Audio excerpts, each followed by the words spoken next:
a origem e a evolução da vida, para você entender, às vezes é preciso ter, vamos dizer, ter perguntas, né? Questionamentos. Então, os questionamentos, o questionamento é que faz, né, a ciência avançar. Surgem, então, os primeiros invertebrados, né?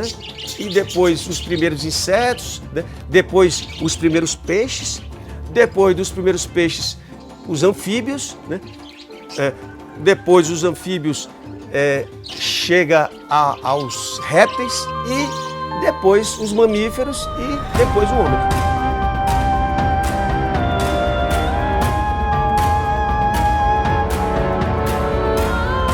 Meu amigo Neto, Tertuliano Neto, Melo Neto.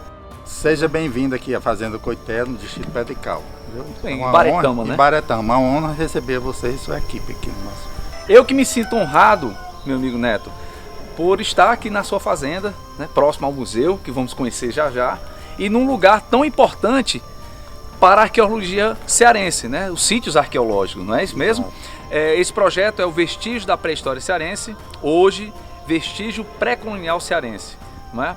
E Ibaretama foi sorteada como Quixadá, Quixeramobim e outros municípios para que a gente possa levar essa informação desses sítios, né, desse homem silvícola, né, pré-colonial, para a grande sociedade, porque ora encontra-se na academia. Esse é o grande objetivo desse projeto. Tive a oportunidade de conhecer o Tertuliano de Melo, de Ibaretama, que montou com muita coragem e entusiasmo um museu com o material que ele recebeu dos moradores da região. É uma iniciativa que é muito boa, porque como tem muito poucos arqueólogos no Ceará, pelo menos está fornecendo algum material e informações, sobretudo.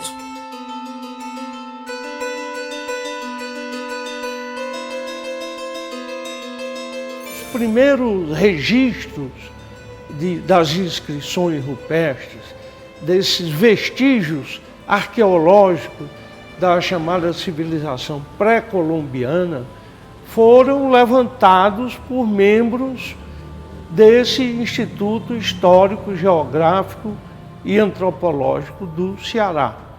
Tomás Pompeu Sobrinho, em 1956, ele escreve um trabalho intitulado Algumas Inscrições Inéditas do Estado do Ceará, onde ele propõe para o Estado áreas onde havia uma arte rupestre e ele, de certa forma, por uma fronteira geográfica, ele estabelece algumas especificidades desses locais. Então ele trabalha na região do Sertão Central, na Ibiapaba, ele se aproxima do litoral em regiões como Camusim e outras, né?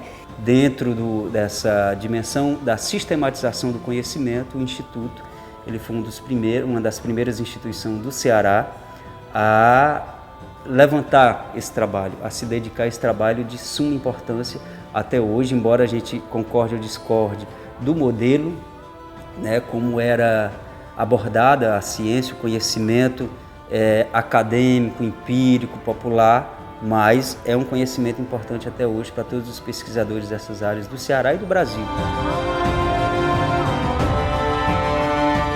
O homem chega aqui, ele sai da África há uns 200 mil anos, faz essa viagem toda, e aproximadamente há 33 mil anos ele chega no Chile, atravessa a cordilheira e vem andando em direção à Amazônia. E um outro grupo mais jovem, 20 mil anos ou 25 mil anos, eles vêm pela Venezuela e vêm pelo mar até aqui. E do mar ele vai entrando no continente. E há também quem já afirme, né, demonstre que eles faziam grandes travessias oceânicas, porque eles chegaram em lugares como a Ilha de Páscoa, que fica na costa do Equador. Eles podem ter vindo da Ilha de Páscoa até a América do Sul. E quem sabe podem ter vindo da África também. Durante o período glacial, o oceano baixou muito o nível, pode ter formado muitas ilhas, então vinham pulando de ilhas em ilhas.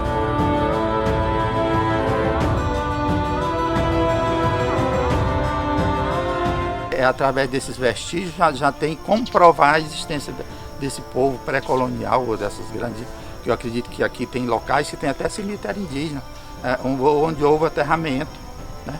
E nós temos um potencial grande. A população já está inserida, já estão se sentindo valorizando, já estão se sentindo gente.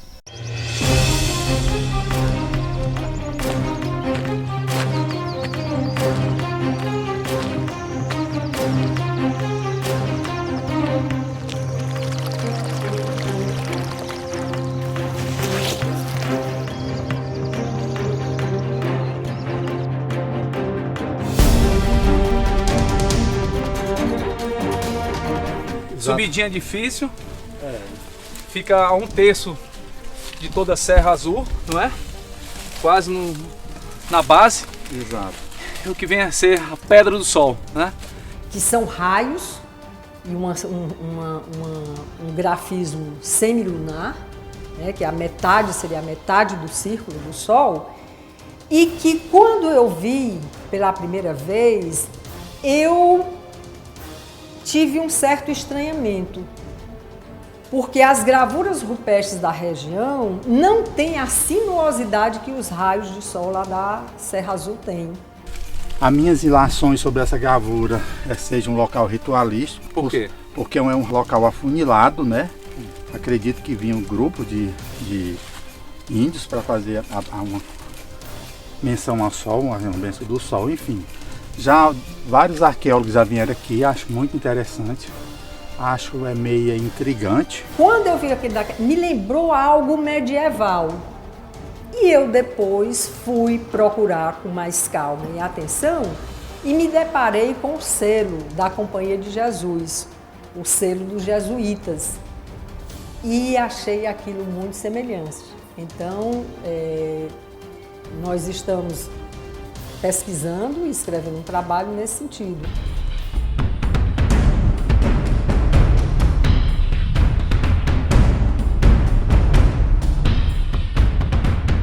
Os primeiros imigrantes eram bastante diferentes na aparência dos indígenas atuais, embora fossem os ancestrais deles. A gente não sabia a cor da pele deles, como que era o cabelo, a cor dos olhos, etc. Porque há 15 mil, 20 mil anos atrás, nem os europeus provavelmente eram como eles se parecem atualmente. Os indígenas históricos, pré-históricos ali, pré-coloniais, eles eram mais fixos, ocupavam territórios, praticavam agricultura, né, e caça, e estavam mais fixos no território e em etnias, grupos, e não havia muito compartilhamento desses territórios, muito pelo contrário, às vezes havia conflitos, né, de disputa pelos recursos. Os humanos mais antigos, os paleoíndios, eles já eram mais nômades, como os arqueólogos gostam de falar, caçadores-coletores. Eles estavam, né, migrando em função da disponibilidade de água e comida. O Ceará, em termos arqueológicos, o Ceará é uma dimensão ainda desconhecida, porém com bastante pesquisas já realizadas, pesquisas sérias, e a gente consegue ver, embora a gente ainda tenha poucos registros, né, uma pesquisa mais sistemática de todo o estado, a gente já consegue ver diferenças, né, e semelhanças nesses contextos que a gente chama, o contexto arqueológico. Que a gente tem que ver que um sítio, um elemento arqueológico não é só um caco de cerâmica, um pedaço de pedra polida, ele é também o seu contexto. O ser humano ele nunca viveu isolado, né, em um determinado metro quadrado, né, mas ele viveu num contexto ambiental, cultural, simbólico, né, e na cosmologia daquele espaço. Então a gente percebe que o Ceará ele tem regiões diferenciadas, que isso, né, traz conhecimentos diferentes no contexto arqueológico. Bom, professor Neto, finalmente descemos a serra, estávamos lá na Pedra do Sol, viemos aqui para essa localidade, nesse platô, nessas pedras, né, de onde passa um riacho aqui, e como você falou lá em cima, era um lugar onde também eles frequentavam o silvícola, né, esse pré-colonial, né? De forma, o que nós vamos encontrar aqui?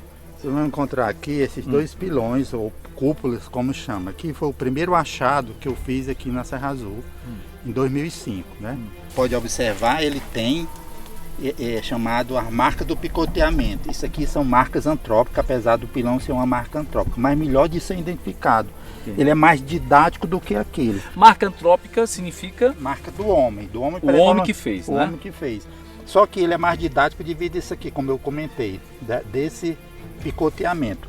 Aquele é da mesma época, mas esse aqui, os traços, a marca de picoteamento não existe. Ou seja, vê que a borda está toda polida. Pode também ter sido mais usado do que aquele, né? Entendi. Enfim, é comum aqui no entorno da Serra Azul essas cúpulas, ou pilões, ou bacias, como chamam. Mas levando em consideração que existem as naturais, à margem em leito de rio. Qual era o objetivo fim desse... O que a gente está tentando, que a ciência entende como o objetivo eram agricultores para pilar alimentos, ou triturar milho ou um tipo de semente, né? Na arte rupestre, os estudos desses elementos da cultura pré-colonial brasileira e mundial, elas são categorizadas em tradições, vamos dizer assim, onde você consegue organizar elementos gráficos, estilísticos, onde você consegue compreender determinadas dimensões desses elementos e categorizar, para você dali poder associar a determinados grupos, ou a determinadas culturas, ou a determinado tempo. Nas tradições de arte rupestre, se dá bastante atenção às próprias figuras gráficas. Começa a se sistematizar essas figuras gráficas, o que parece, o que não parece, o que tem traço, o que tem sinuosidade, o que é figurativo, o que não é figurativo, o que é geométrico, o que é do universo não reconhecível. Então, ocorrem essas sistematizações, né, da predominância de animais, de antropomorfo, de gente, de fitomorfos, de plantas. Nós trabalhamos com fragmentos, fragmentos de uma história, fragmentos de um universo simbólico, fragmentos de uma narrativa, e construímos uma narrativa. Também a ciência, a gente deixa claro que a ciência também é uma narrativa, não é uma verdade absoluta, né?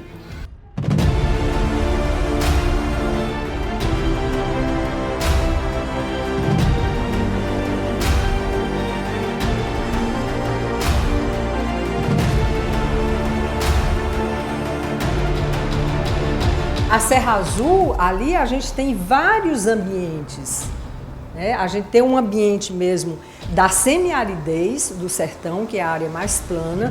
Subindo a serra já se tem um microclima, que são áreas que tem fontes d'água, que tem olhos d'água, como comumente se conhece lá no sertão. E subindo mais ainda, se tem vegetação, mata, que foi praticamente assim inexplorada. Então são contextos ambientais que ainda guardam, né, vestígios que estão por conhecer. Finalmente chegamos ao museu, né? Como é constituído o Museu Tertuliano Melo? O Museu Tertuliano Melo é constituído de duas salas, uma sala histórica e outra pré-colonial. Na sala pré-colonial nós temos uma grande coleção de líticos, ou seja, peças de lítica polida, no caso o machadinho de pedra ou a pedra de curiço, como chamavam, né? E tem também, como eu falei lá no sítio dos pilões FIC, temos os pilões móveis, que existe aqui uma grande quantidade, existe 21 pilões móveis, que é esses pilões que os índios levavam para onde se locomovia. Enfim, além dos pilões, nós temos uma coleção cerâmica. Nós temos cerâmica, que é a cerâmica tupi. São urnas? Não, ninguém sabemos ainda o que é, né? São umas bacias de cerâmica, cerâmica tupi. Ela é a primeira cerâmica a ser encontrada no Sertão Central, tradição tupi. Ela só é comum na Serra da Ibiapaba, na Chapada do Araripe, no litoral. E todos eles, a maioria deles, eles estavam aflorados em roças, né, de pessoas que vão trabalhar a terra.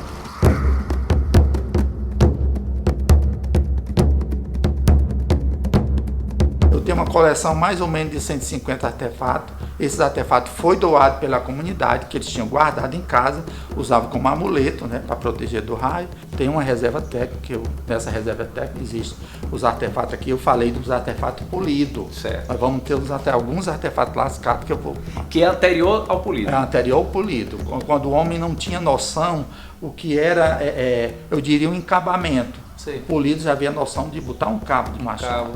Tinha uma função maior. Estava mais desenvolvida, porque existia o período paleolítico, o mesolítico e o neolítico. Né? Essa fase é uma transição do paleolítico mesmo, uma transição que o homem já estava mais ou menos tendo noção de dar uma forma ao artefato.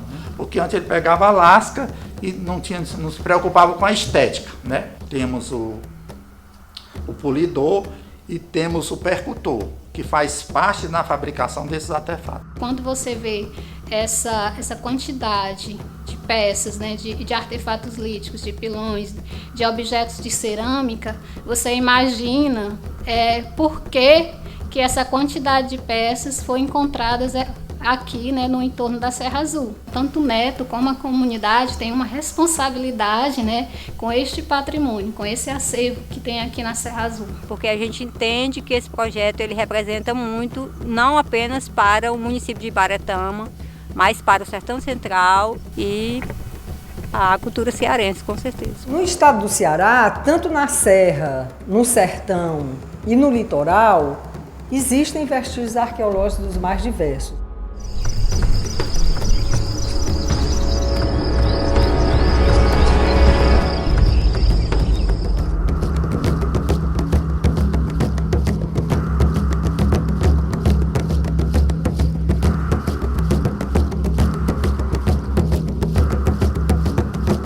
Sertão Central, vamos dizer assim, Quixadá, Quixaramubim, também já é uma área que vem sendo pesquisada há um tempo.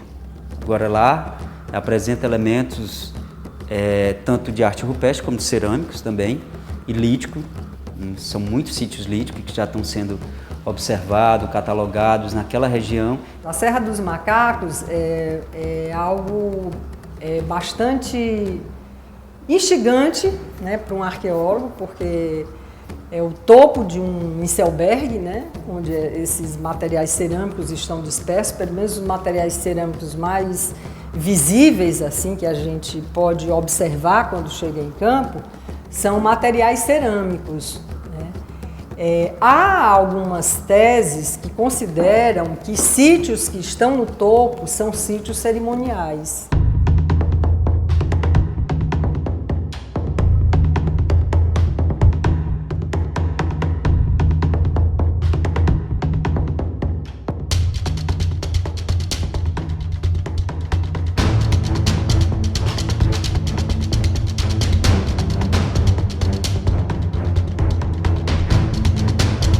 Aquela história de 1970, foi um grupo de pesquisadores que vieram, que tinha uma informação que tinha a Serra dos Macacos, né? Que, por mapa eles já sabiam, né, que tinha essa serra, né?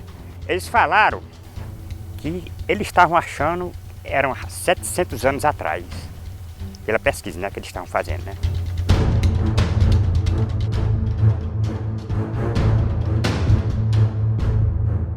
E durante esse período foi feito, inclusive com um guia local, o mesmo que nós utilizamos na subida, seu Expedito, que levou-os até lá e passaram lá uma temporada. A gente subiu a serra e nós passamos uma semana lá, mais ou menos uma semana, uns 8 dias, 6 ou 8 dias por aí, mais ou menos. Eles explicaram que aquilo era só para fazer estudo, sabe? Como é um local alto, a gente fica com muita curiosidade de saber por que num local tão alto, com tanta dificuldade de acesso, foi colocado tanta vida ali, né? Porque ali foi um trabalho monumental. Tanto é que a gente arremeteu isso ao Machu Picchu, quer dizer, foi um local fechado, alto, onde os índios sobreviveram ali durante um período. O que ali se sugere é que não era um sítio, até porque lá em cima, o platô, assim, ele tem umas condições de acampamento. Mas eu não vi, até o momento às vezes que eu fui lá, fontes d'água, que eles pudessem ter o recurso da água, inclusive para a feitura da cerâmica, e que eles pudessem estar utilizando essa cerâmica com algum alimento que requeresse água.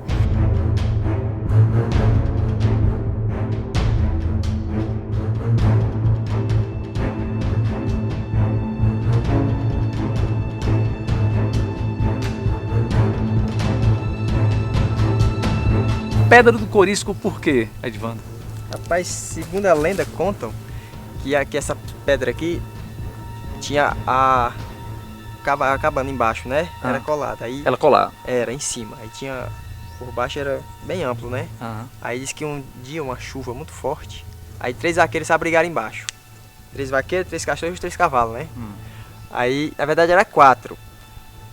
Aí um ficou dizendo muito palavrão, né? Essa chuva tal, não passa e tal, tal. Aí um ficou com aquilo e pegou e saiu debaixo da pedra. Aí disse que veio um curisco, partiu a pedra e matou.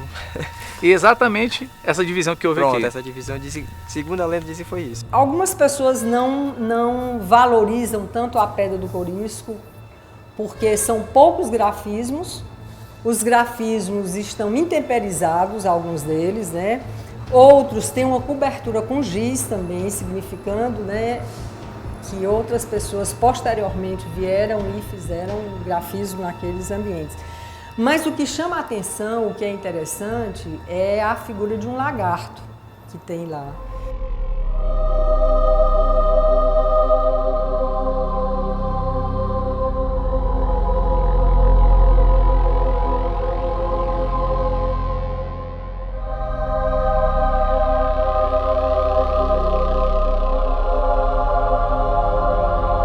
Região do rio Quixeramobim, do rio Banamuiú, que apresenta um grafismo figurativo. É um pouco difícil o acesso aqui, tá? Um pouco escorregadio, muitas rochas, e as inscrições estão localizadas dentro daquele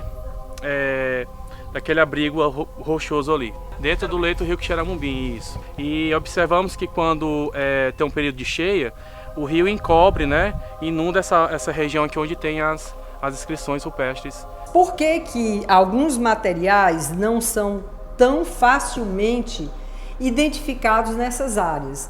Porque muitas vezes as gravuras estão em lajedos, as gravuras estão, como eu vi fotografias, né, do Poço da Serra, onde são blocos rochosos, matacões, e que estão ainda banhados pela água do rio Quixeramobim e que muitas vezes impossibilita a visibilidade em períodos de chuva. Os corpos hídricos, né, que são raros nos períodos de estiagem no sertão semiárido, indicam que esses são os lugares onde estão a maioria dos sítios de gravura rupestre e de pintura, sobretudo de gravura. Então já se tinha um sinal de que os homens e as mulheres pré-coloniais do Ceará, eles já tinham uma relação e o que a gente hoje chama de convivência com o semiárido, né? Em termos de recursos hídricos, em termos de outros recursos de subsistência e de cultura, né? A gente tem que ressaltar que o homem pré-colonial, a mulher pré-colonial, ele não vivia só para comer e beber. Tinha um sistema simbólico complexo e bem estabelecido que a gente ainda conhece pouco sobre ele.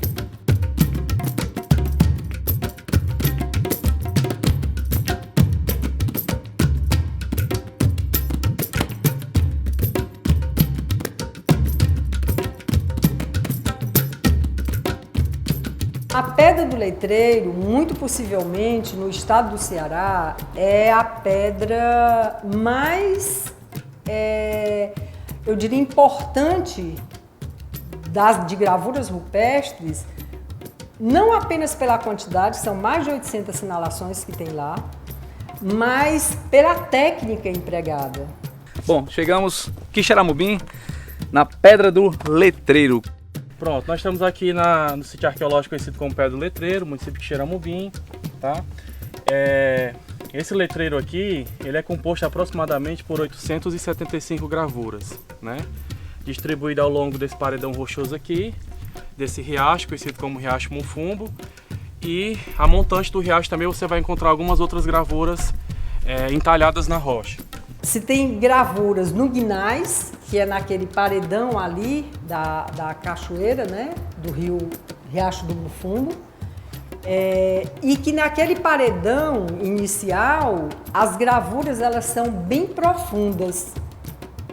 São gravuras que têm um impacto visual considerável, tanto pela profundidade quanto pelo tamanho delas. São particularmente interessantes porque elas são muito parecidas na temática com gravuras que se encontram desde a Argentina, são pisadas de animais, particularmente de aves. Os primeiros estudos arqueológicos que foram feitos aqui datam da década de 70, né, feito pelos arqueólogos Milton Parnes. E eles passaram alguns dias aqui no local, acamparam, fizeram uma série de estudos, contabilizaram a quantidade de gravuras, né? E além de Quixeramobim, eles também fizeram importantes estudos na região do Sertão Central. E subindo ali, né, indo contra a correnteza do Riacho no fundo, se encontram matacões com picoteamento, outros com raspagem. Ou seja, eles experimentaram, eles realizaram graficamente e do ponto de vista artístico, porque aqui não cabe nem ao momento da gente discutir se é arte ou não é arte, né, o que foi realizado por essas populações, mas uma arte poderosa. É importante a preservação do local, tanto no contexto científico como turístico também, né?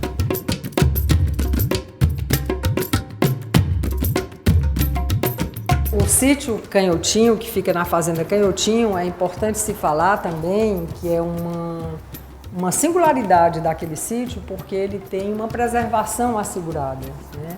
Os proprietários da fazenda, eles têm uma consciência, né, no sentido de que aquelas gravuras que estão ali, elas são muito antigas e que elas têm que ser preservadas, né? Eu cheguei a fazer umas assim, analogias, mas não propriamente, porque são gravuras que se entrecruzam, quase não se vê grafismos isolados, são grafismos que estão, né, entremeados com os outros. Alguns têm uma certa semelhança com ferro de marcar boi.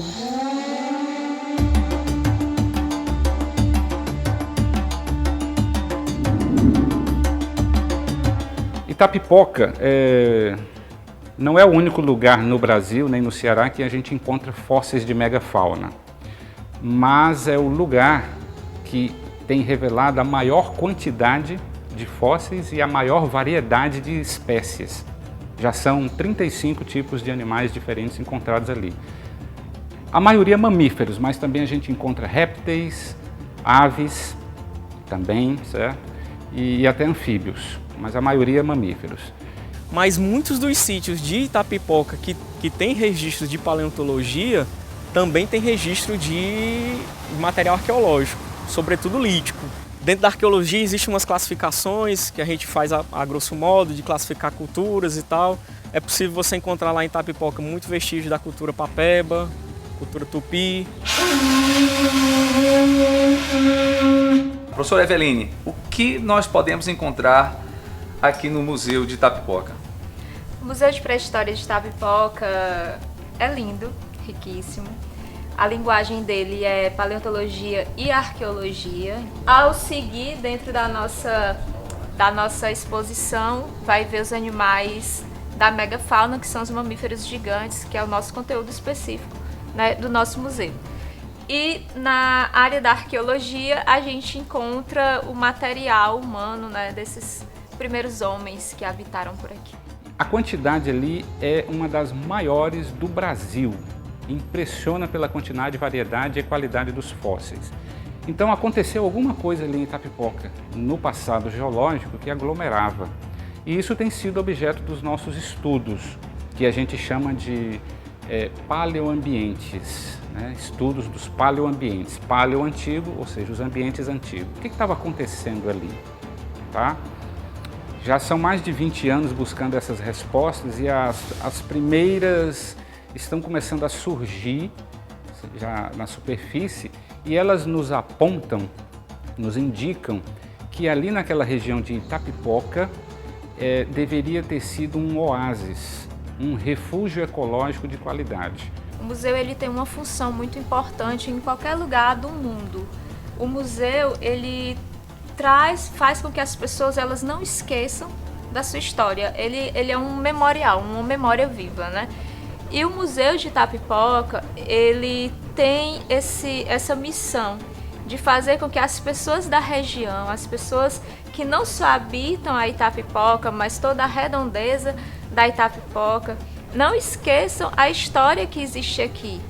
Os alunos dessas comunidades visitam o museu, que eu acho muito bacana.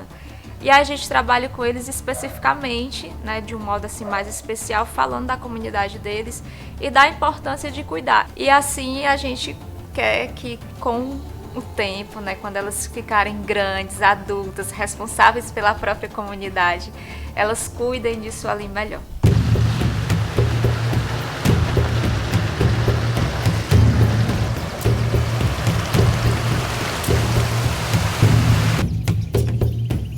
Essa pedra o povo trabalha, antigamente o povo ia falar nessa pedra, né, Nenê? Isso aí é uma lenda, não tem nem data no mundo de quando... Acho que foi quando Deus fez o mundo, deixou a pedra ferrada. E o que tem lá na pedra ferrada? O que é que tem lá? É um letreiro que tem por lá e tudo, cheio de buraco a pedra e tudo. Muita gente já foi lá. Fazer história, fazer arqueologia, fazer geologia é assim, ó. Mochila nas costas e meio do mato. Vamos lá? Vamos lá, seu chefe. Vamos lá. Na frente do senhor. O senhor é nosso guia.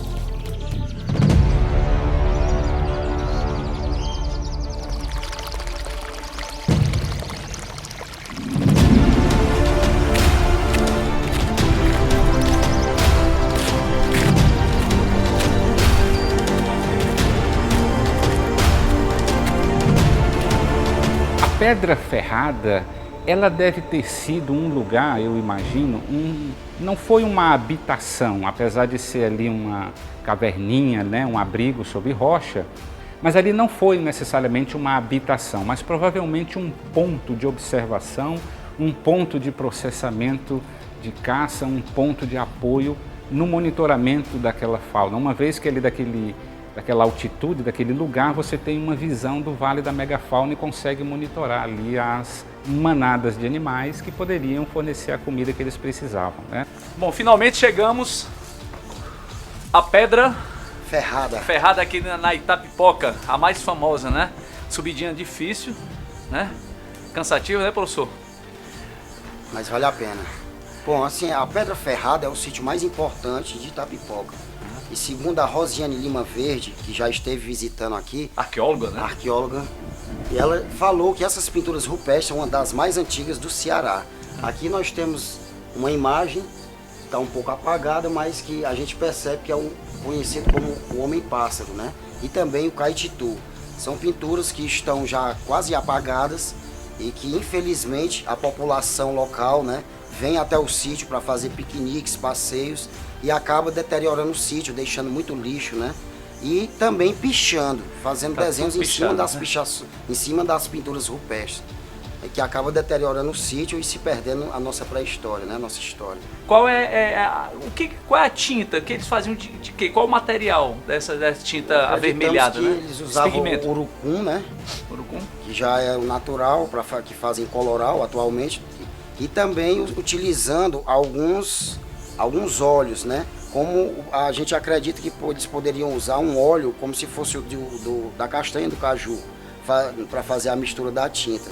Como é que fica marcado isso? Né? Isso eles usam um óleo de animais, né? De peixe ou de a graxa, né? A gordura, e mistura com óxido de ferro, e isso há uma reação química que penetra, né? Nos poros de um granito ou de um basalto. E o basalto não, porque o basalto é impermeável, mas esses locais que são um pouco porosos, essa tinta entra e preserva durante milhares de anos. Então nós temos ali um vale formado ali pelo rio Cruxati, que vocês passaram por ele, né? E pelo rio Mundaú, formando um vale gigantesco ali, uma coisa muito parecida com o que aconteceu no Egito, que floresceu, que procedeu ao florescimento da civilização egípcia, um vale fértil, que a gente chama hoje de Vale da Megafauna. Então, uma coisa fascinante, única no Brasil, e exclusiva do Ceará e ali naquela região de Itapipoca.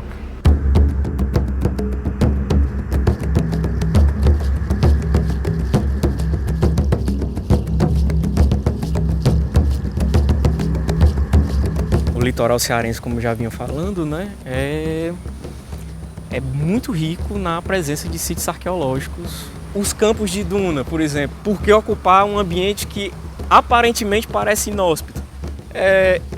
Assim, só é na aparência, na verdade, porque os campos de duna são riquíssimos em matéria-prima para fabricar lítico. É cheio de lagoas, de riachos, de córregos, de nascente, onde em alguns desses locais é possível o barro, a argila, né, ser utilizado para a fabricação dos utensílios cerâmicos.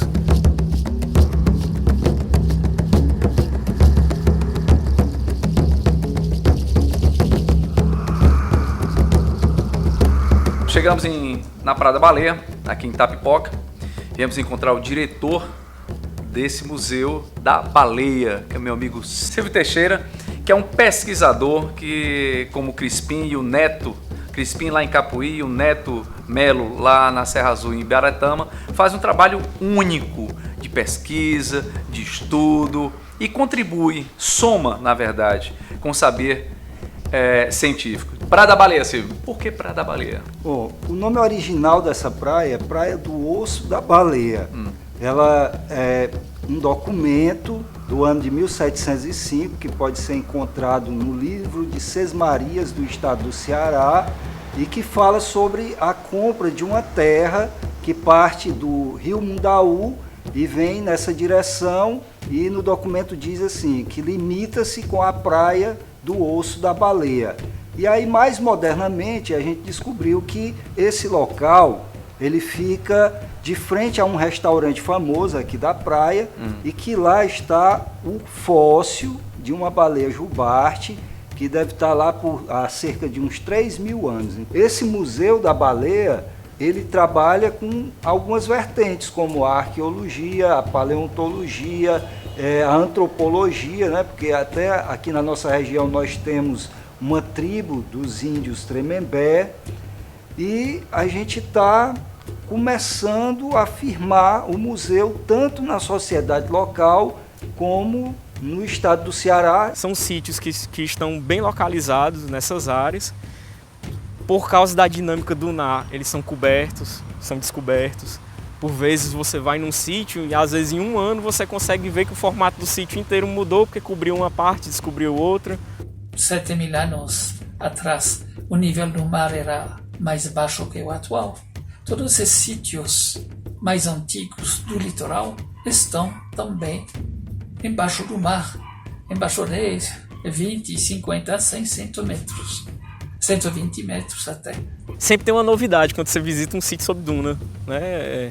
E aqui no Ceará, inclusive, como a ação eólica é muito forte, é um dos lugares com a corrente eólica mais forte do continente, então o movimento das dunas é muito rápido. O litoral sempre foi um grande fornecedor de recursos, principalmente recursos de proteína, seja de moluscos, seja de peixes, né, seja de mamíferos que encalhavam, sempre foi ali uma área.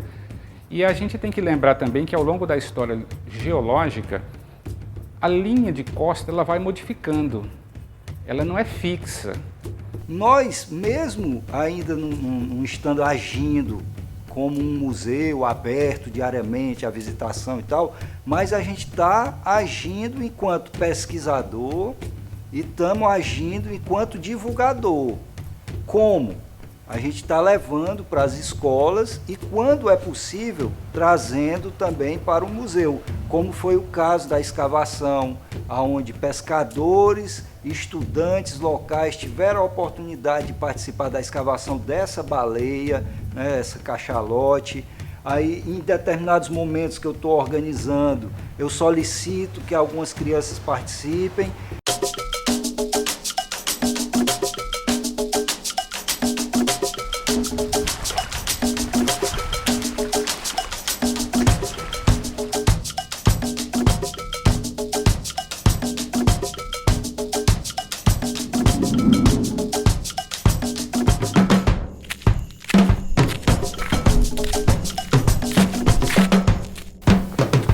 que os antigos falavam disso aqui?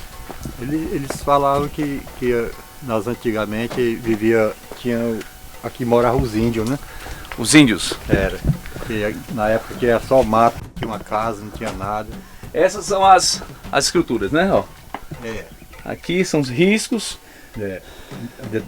Naquela bloca ali. Embaixo também tem vários riscos. Aqui está desplacando, né? Uhum. O interessante é que desse lado aqui tem um pássaro.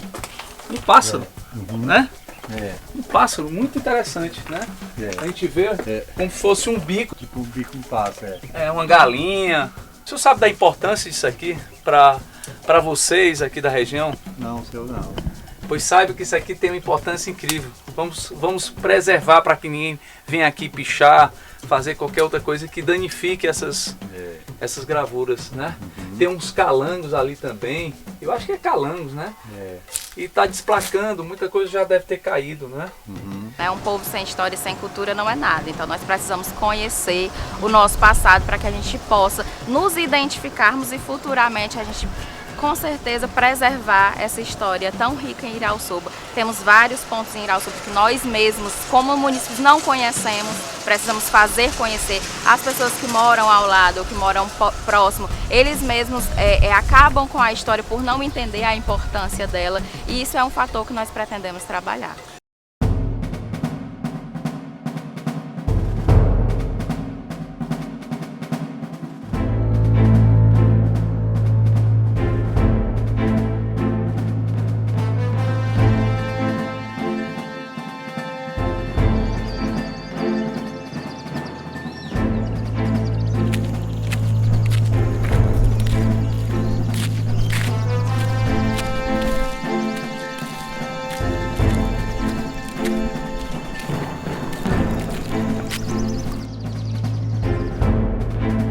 Essa é a pedra? Esta é a pedra onde se encontram as pinturas rupestres.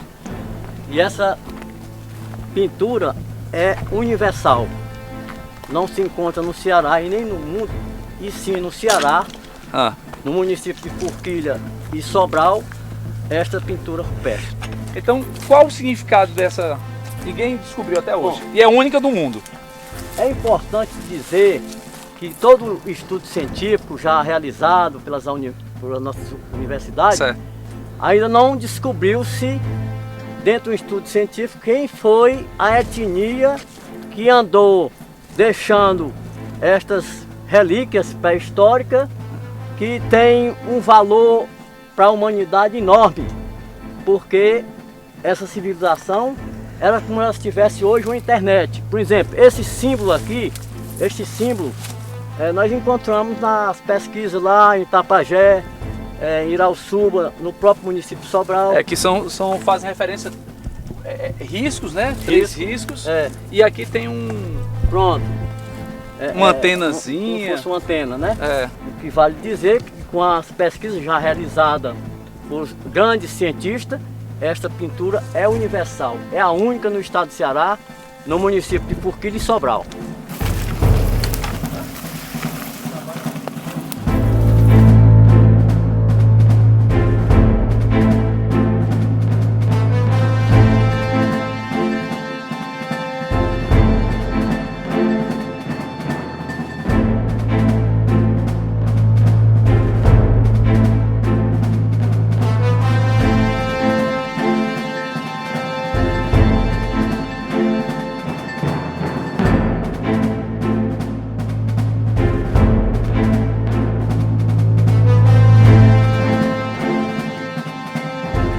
Descobri com os alunos, com a comunidade, e que aqui na região tinha muitos locais onde existiam pinturas rupestres em cavernas, né? E me deu a ideia de começar a visitá-las com os alunos, com outros professores. Estendemos para a Universidade Estadual do Ceará, que os alunos aqui os professores daqui eram alunos lá na faculdade. E começamos a fazer esse intercâmbio com a universidade. Tanto que hoje essas pinturas rupestres de Itaperuaba estão todas catalogadas no IFAM, fazem parte do acervo do IFAM.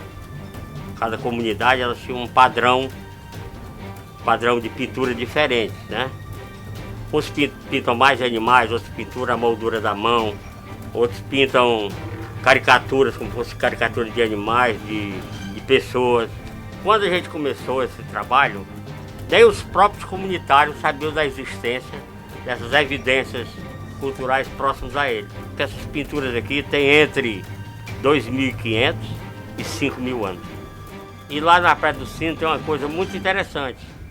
Tem uma pedra em formato de lua crescente, e se você bater nessa pedra, ela tem uma sonoridade igual um sino.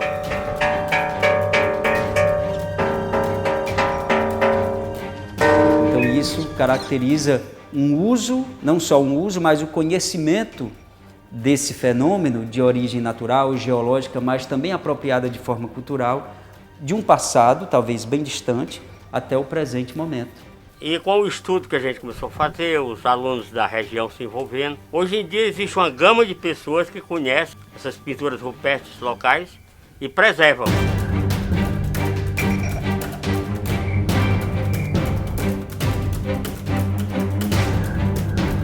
Nós chegamos aqui no Olho d'Água do Pajé. Nós temos duas estruturas. Duas estruturas. Essas estruturas, no começo do século, não era assim. Não existia esse cimento. Já é o próprio homem contemporâneo que já mudou a estrutura.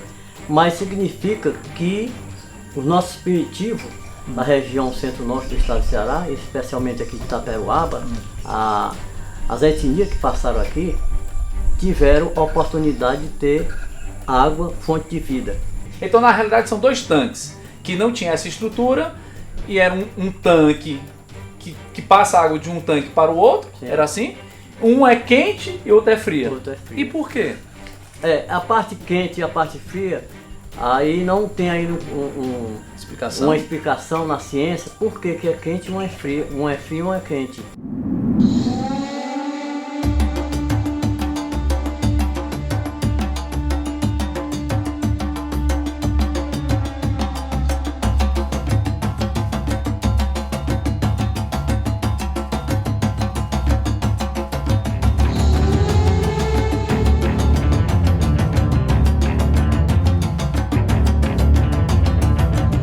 Terceira etapa do projeto Vestígios Pré-Coloniais Cearenses.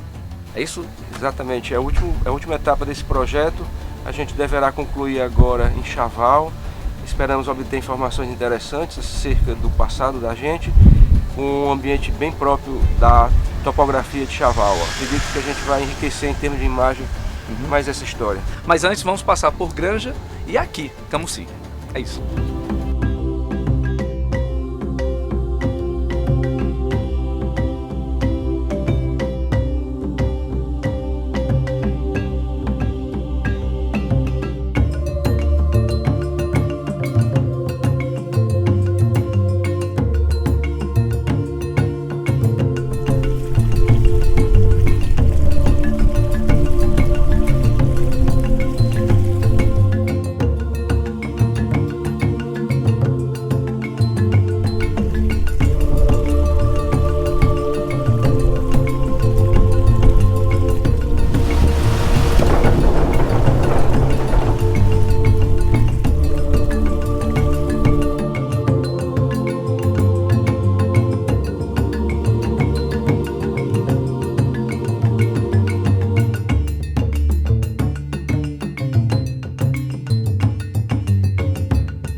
É uma honra para nós, né, Augusto, estarmos nesses locais, nessas localidades, percebendo esse homem do passado cearense e entendendo da importância dele e da preservação desses sítios para as comunidades que estão aqui próximas. Então, assim, esse projeto, o mais importante disso tudo, além do conhecimento, que nós temos mais de 5.000 sítios, segundo os arqueólogos, é exatamente essas comunidades ganharem com o pertencimento desses antepassados e fazerem do presente o futuro. E o futuro é a preservação né, a consciência na preservação e para que eles possam ganhar com isso também. Não é isso, meu amigo? Certamente. À medida que as comunidades começam a compreender a importância de sítio como esse e se apropriar desse sítio e mantê-lo, eles vão certamente agregar uma qualificação melhor de vida, trazendo pessoas de fora, especialistas, estudiosos, como em outras partes do Brasil e do mundo, e distribuir esse conhecimento, repartir esse conhecimento com as pessoas, né, com a sociedade. Bom, interessante nesse local é que o Mardoni nos mostrou algumas pinturas bem esquisitas, né? Eu achei interessante, muito interessante a mão, achei interessante também o formato de um animal, um boi ou um animal. E você achou alguma coisa interessante? Achei, tem duas formas que eu achei interessante. Uma que ela se reproduz com uma certa constância, que é como se fosse uma cruz, mas com uma outra linha perpendicular. E também algo que parece como um instrumento fálico, que é o órgão sexual masculino. Tá? Eu não sei se necessariamente essa associação está correta, mas a gente certamente vai investigar junto a arqueólogos e ver também a tradição, qual é a origem, né? qual é a linha que se identifica com relação ao passado dessas inscrições. Tem gente que, por mais que a gente fale, mas não quer respeitar, porque é bonito isso aqui. Quanto mais preserva, melhor pra gente é. É interessante que a juventude, que as crianças, que a comunidade de uma forma geral, dão conhecimento do passado da sua cultura.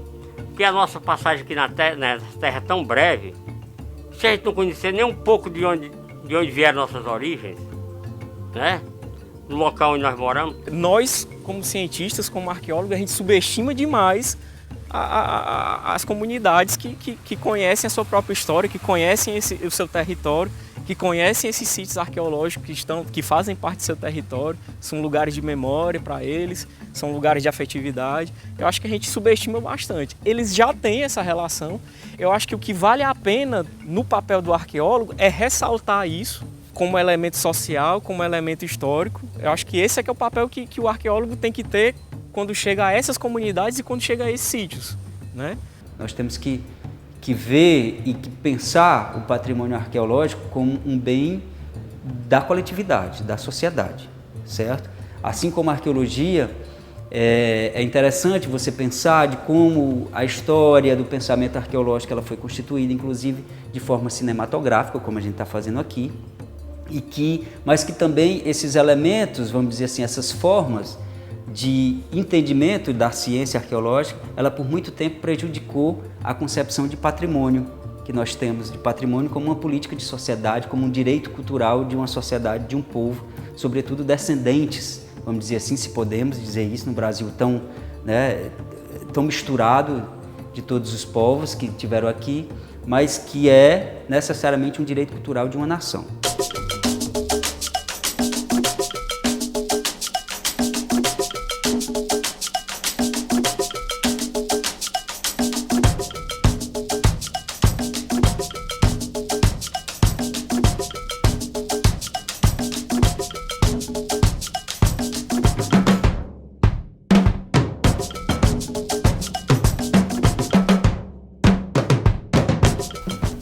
Bom dia. Como vai a senhora? Mais ou menos. Mais ou menos? Conhecemos agora recentemente a Pedra do Letreiro, que a Samara nos levou lá. Pedra da Letra. Pedra da Letra, Pedra da Letra. E eu gostaria de saber o que é que os seus antepassados falavam, o que é que as pessoas falavam aqui sobre essas inscrições. Só o que eles falavam mesmo é que ela é uma pedra encantada e muita gente vai visitar ela. Muita gente, de muito longe, a gente já levou muita gente lá e sempre eles nunca descobriram nada. Mas qual é o encanto que essa pedra tem? A senhora saberia informar? Não. Só o que diz é que ela é encantada e é coisa de índio.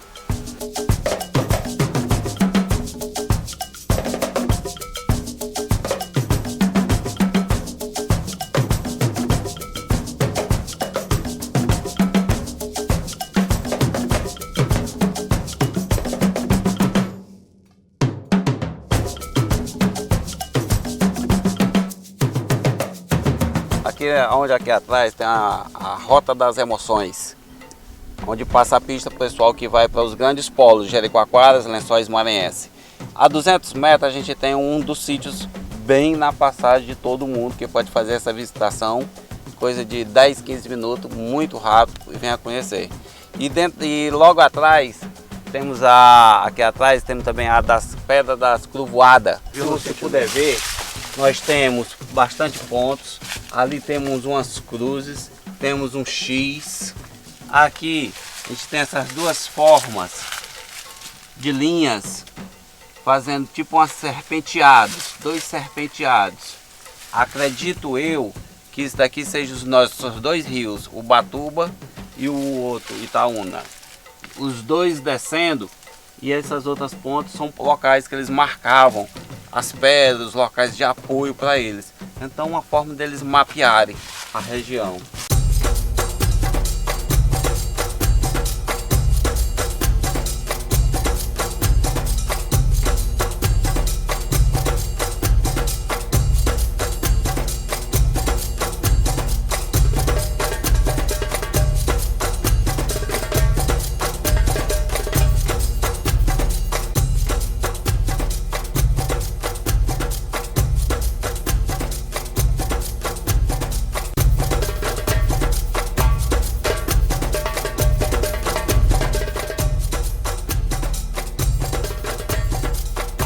Chegamos na Lagoa das Pedras. Antonilson nos trouxe aqui nesse terreno lindo, maravilhoso. Júnior, nosso querido pesquisador Augusto. Ei, Augusto, o que você está achando desse local aqui em Camusim? Surpreendente, né? É um local que a gente desconhecia. Inclusive esse aqui também nos reflete um pouco sobre a possibilidade de megafauna. Sim. Pela topografia, pelo relevo. E será até motivo de pesquisas em breve, né? E as grafias aqui que estão aqui atrás, né? E serão objetos também de identificação para a gente tentar ver qual é a origem, né? Qual é a tradição desses antepassados que aqui viveram, né? Eu achei interessante a canalização, né? Porque é um bloco de pedra só e você vê que tinha um veio de transporte de água no meio, que talvez tenha escavado, apesar da origem basáltica das rochas, né? Uhum. E interessante que as pinturas estão meio apagadas, né? Mas creio, muito provavelmente, que em outras localidades aqui, porque são muitas pedras, né? Deve ter outras escrituras. Basta a gente pesquisar, estudar e ir atrás dessas pedras, né?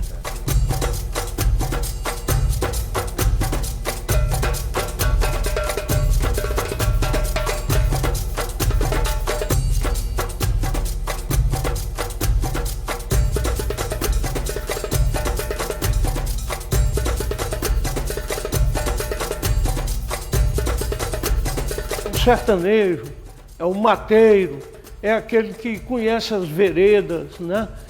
A topografia da região, que encontra esses primeiros elementos e que muitas vezes na sua pouca cultura, na sua pouca informação, não percebe o valor que aquilo tem. Mas é extremamente útil para guiar o pesquisador, para orientar, para indicar, e assim é que nós vamos casando o saber, vamos dizer, acadêmico com aquele do homem comum, né? Que habita, que vive ali naquela região. Então, não tem nenhuma área da ciência, das ciências naturais, das ciências históricas, qualquer ciência que lide com a natureza, seja biologia, seja arqueologia, paleontologia, geologia, espeleologia, não tem nenhuma delas em que o cientista ele amanhece um dia, veste a sua roupa, pega seu equipamento e vai para a natureza e diz, hoje eu vou fazer uma descoberta científica. Normalmente ele é atraído por alguma coisa que alguém no campo descobriu. E eu vejo inclusive personagens em vários lugares do estado que fazem um papel de ciência, inclusive melhor do que os arqueólogos. A gente tem hoje os grandes exemplos do Ceará, que são pesquisadores, vamos dizer assim, autodidatas na área de arqueologia, mas conhecedores de diversas outras áreas, como tem na Serra Azul, né, tem o seu Neto, tem o Célio em Sobral, em diversos lugares tem os grandes conhecedores do patrimônio local, seja ele arqueológico, histórico e demais linhas de patrimônio. Desde a década de 80, sobretudo na América do Sul, vem surgindo um pensamento de uma arqueologia social, ou seja, é uma arqueologia que se dá conta de que está no presente, tratando com um passado, com vestígio de um passado, mas com a vida de pessoas no presente. E que, inclusive, se interessa por elementos de uma história mais recente. Até hoje, no estado do Ceará, o único lugar que sistematizou e pensou isso em educação ligada à universidade foi a Universidade Regional do Cariri, que hoje tem a especialização de arqueologia social inclusiva. Essa rede, vamos dizer assim, de conhecedores, de loucos pelo patrimônio, como a gente brinca, né? É de fundamental importância junto com a gente nesse trabalho de compreensão da ciência, das responsabilidades do patrimônio diante da legislação que protege esse patrimônio. Eles são de fundamental importância. O que você tem que fazer quando descobrir alguma coisa, um artefato arqueológico, uma pintura rupestre ou fósseis? A legislação brasileira proíbe que você tenha propriedade disso. Então, rapidamente, o ideal é que você comunique às instituições, museus, universidades e até os órgãos de gestão. Porque aquilo ali, quanto mais rápido chegar ao conhecimento público, mais rápido será o desenvolvimento do conhecimento que vai beneficiar o seu município, inclusive. Então é muito interessante chegar junto dessas populações e não realizar aquela atitude de colonizador.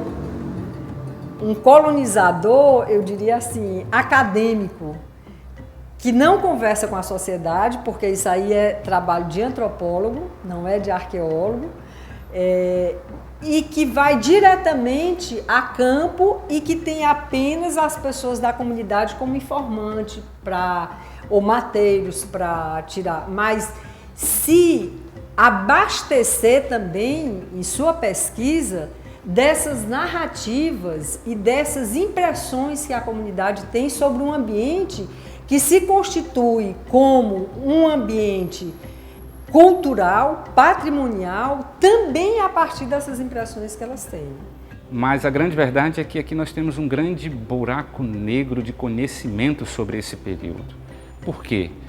Tanto por falta de instituições e órgãos e pessoas que se dediquem a isso, como também se perdeu muito na história, no próprio projeto de colonização, né? Então, acabou-se os vestígios antigos e a gente garimpa hoje esses vestígios, né? Então, realmente, há muito o que se fazer. As gravuras, de certa forma, eu como pesquisador de gravura, eu acho que elas foram deixadas de lado por muito tempo, justamente por um certo preconceito, inclusive nosso, da arqueologia, de querer os elementos já muito definidos, né?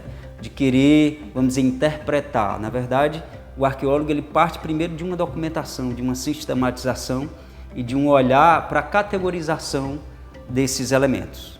No caso da arte rupestre, elementos gráficos, né?